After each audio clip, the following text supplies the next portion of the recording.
Very nice, very nice. You're a very good demo girl. Something that someone recently asked us in our comments is, what mobility do I need to be able to do this shoulder test? Something worth mentioning is that this has been a popular shoulder mobility test to do in gyms for many years, but we're going to break down why it may not be a good test to use overall and how you can compensate and cheat with it. And if you really do want to get good at this party trick test, then we'll show you what you need to do to actually be able to achieve it. We're going to break down the mobility, joint mobility of the shoulders that's needed to do this test. So, I keep calling it a test, it's not a test. It's a party trick. Bring your arm overhead. So straight away what we need is shoulder flexion on that top arm, but also she's bringing her hand down behind her back. If you're limited here, and you're like getting to there, that's not going to be very good. You're not going to be able to get your arm behind your back. So you do need about 180, 190 degrees ideally of shoulder flexion. So try to get that shoulder past the ear. So also what she needs to do is she needs to, flex at the elbow, which requires a lot of flexibility in the triceps and in her lats as well. Another thing that's going to make it hard for Hallie to get her arms overhead is if she's restricted in thoracic extension. Okay, so now we're going to focus on the arm that's going behind her back. So obviously what we need on this arm, if you just relax there, Hallie, is first of all, you need that internal rotation because that's what's happening as she's reaching back, and that's giving her that ability to reach up her back as high as she can. The shoulder is actually internally rotating there in the joint, but also she needs to be able to come back behind her body. So she needs this shoulder extension. If she can't, it doesn't matter how much internal rotation she's got, if she can't get back there, it's going to be impossible to get her arm up. So shoulder extension and shoulder internal rotation are the two key functions that you want to focus on to improve this movement here. A few moments later. Worth mentioning my tissue type. Yeah. And how I can do this strict as I can be. When I'm doing this strict, I think I'm here. When I'm doing it, I'm allowing my sort of tissue type to help me out here. I let my scapula kind of wing, and it's easier to go higher up and stretch more. Yeah. Does that make sense? I'm kind of cheating it. Yeah. I don't know if you can see it on camera, but. Yeah, you can. Scapula wings out here.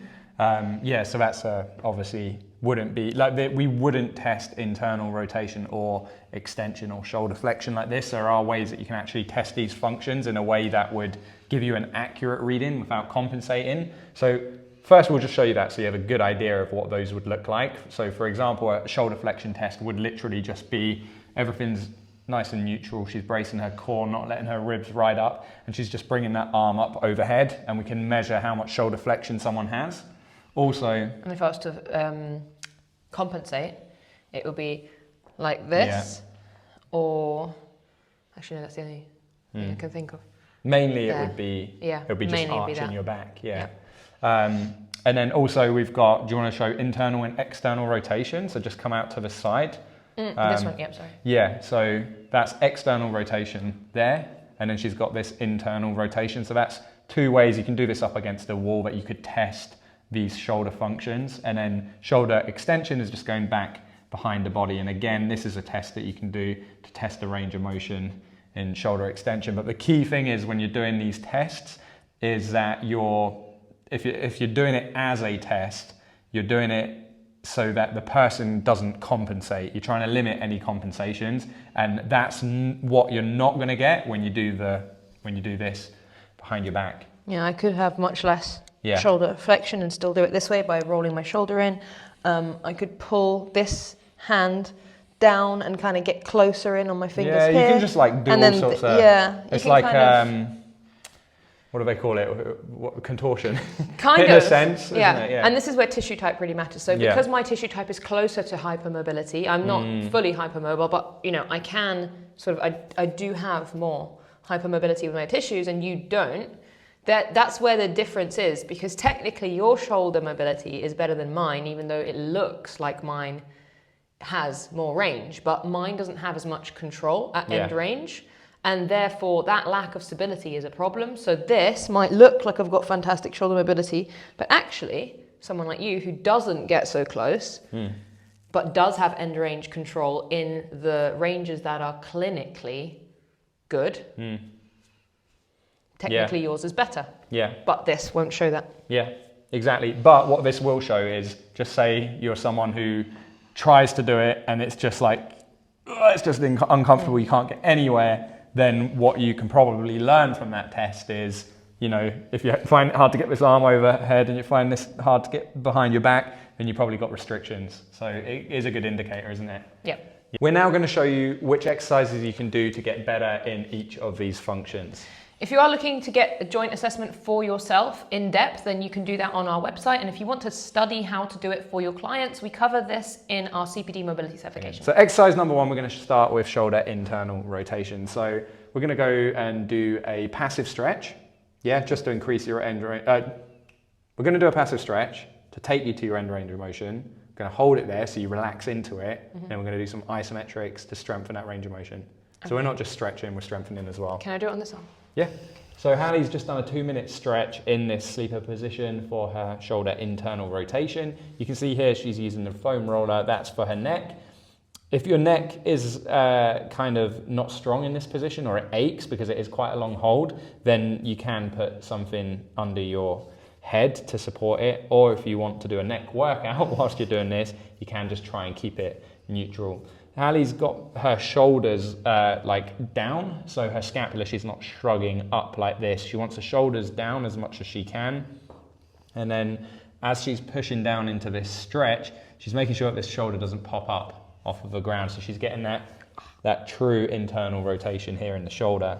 So that 2-minute stretch, and we're getting the isometric. So I'll just show you 2 isometric contractions. They're going to be 15 seconds long, and she's going to go for about 80% effort on this. So the first one is she's using this arm to resist the movement, and she's going to be driving this shoulder externally up, using this to resist the movement. So pushing against this hand for 15 seconds. And then after that 15 seconds is up, she goes straight into the other one. So now she takes this hand and she can either place it under here to use it as something to push against, or she can actually just remove it. But the idea is that you're actually trying to push deeper into shoulder internal rotation. So for 15 seconds, pushing into that, contracting for 15 seconds, you relax, and then you'll do 15 seconds here again, and then 15 seconds here, and you can rest. It's up to you. There's various ways you do this. You can do 10-second contractions, and you can do 100% isometrics effort, or you can do 10% effort. It really depends on the individual, but you just want to gradually build up to doing 100%. So yeah, it is worth mentioning that, say if you've got discomfort or pain, or this is just really uncomfortable for you, starting at that 10% contraction is really useful, even if it feels like you're not doing too much, because over several weeks you can start to increase that and then eventually meet that 80%. If you're in pain and you're going for 100%, then you can hurt yourself. So it's worth mentioning not to do that, not to push through pain. Yeah, exactly. So now we're doing shoulder extension, that ability to get the arms back behind the body. So to begin with, we're just going to do a dynamic stretch just to warm this movement up. That's good.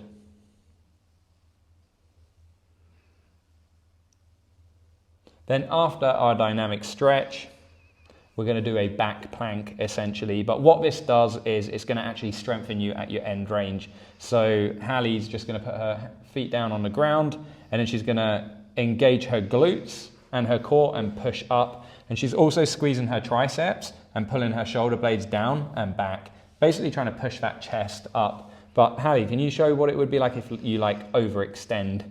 So the aim isn't to get your hips as high as possible, basically. Yeah. I can't do that very well. Yeah, so people won't be able to do that. Anyway. Also, I get a lot of questions every time I do this. Yeah. Is, should your hands be this direction? Yeah. And really, it doesn't matter. It doesn't matter, yeah. I mean, play around with positions, and variation is the key. Mm-hmm. Try it in different positions. Be any but way.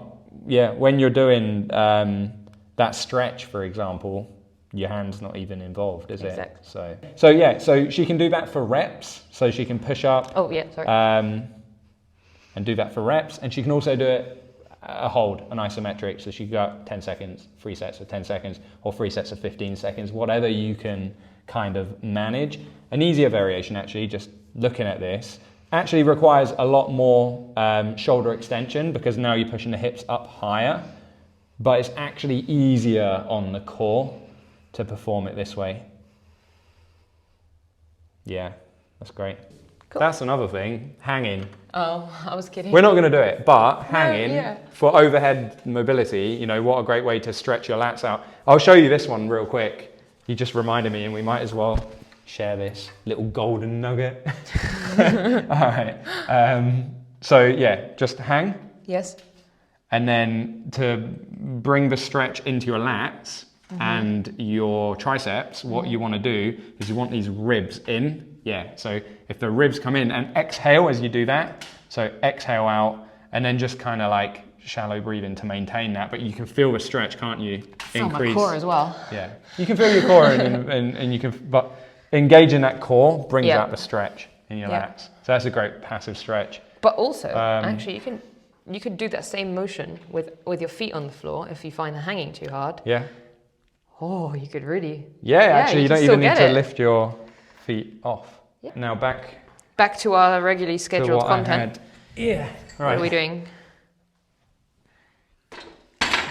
Triceps. So if your triceps are super tight, you can roll them on here. And this is something I used to always do. You're mean. Before front squats. And it's not necessarily to roll all the time, but it can be beneficial if they're super tight and you want to get a good stretch. And I'm the dummy. Yeah, you're the dummy. I did triceps today, so this is going to be just fantastic. Just do it light. So you can either just, you know, do this and get. You can actually get. You don't want to do this in the winter in a cold gym. No. But you could put the soft thing over it. I mean, it's not. But it'd still do the It's still trick. So you can do that. Also, something I used to do that was really good. Oh, sorry, I won't push down. You just extend and flex, extend and flex. So this really does loosen up the triceps and the lats, because what she can do here now is just come over to the... Is this just your excuse to torture me? Yeah, basically. And get right under the armpit and just kind of... You don't have to do that anymore, but you can kind of lean into that. And can you feel it? Yeah. Yes. All right. And you don't need to do long when you're doing this. Like 30 seconds can be enough. And then we're going to follow it up with stretching and strength work. So I'm actually being quite gentle, but like if you wanted to be brutal with this, it would be horrible. Yeah. All right. So now we'll just show a stretch for the lats and triceps. This is just a passive stretch. So you can just hold this, and then when you're in this position, try not to compensate. So she'll just pull her ribs down again and just make sure she's feeling that stretch in here. So 30 seconds to 60 seconds, you can do this on each arm. And then what we're going to do now is we're going to go down into a shoulder flexion and start strengthening that position. So when we're doing shoulder flexion, something we're thinking about here is what we were just doing when we were doing the hanging, where I got her to pull her ribs in. So that's what she's going to do. She's just going to kind of pull those ribs in, and that's going to increase the stretch in the lats and in the triceps. Do you feel that, Hallie, when you pull the ribs in? Yeah, I'm just playing around with like relaxing and then pushing them down, and you really can feel the difference. Yeah.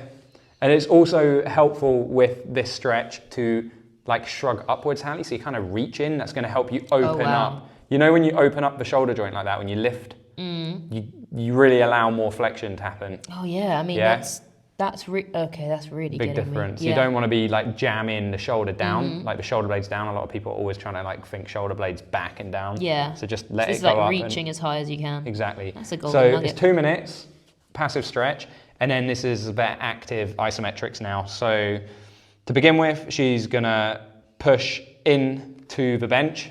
That's all she's trying to do here. Nothing else. Pushing these arms down into the bench, but she's not lifting up. She's keeping her body where it is. So again, like we did in the last PAILs and rails, 15 seconds, 10 seconds, play around with it, play around with the sets as well. And the isometric contractions can be anywhere from 10% to 100%. So we'll do the 10 seconds pushing down, and then we're gonna do the 10 seconds pulling up. Now, when you're pulling up, you're not actually gonna lift your arms up off the bench. You're just going to kind of pull yourself deeper into this stretch, into shoulder flexion. So that's 10 seconds of that. and then followed by 10 seconds pushing down again, and then 10 seconds pulling up, pulling yourself deeper into that stretch.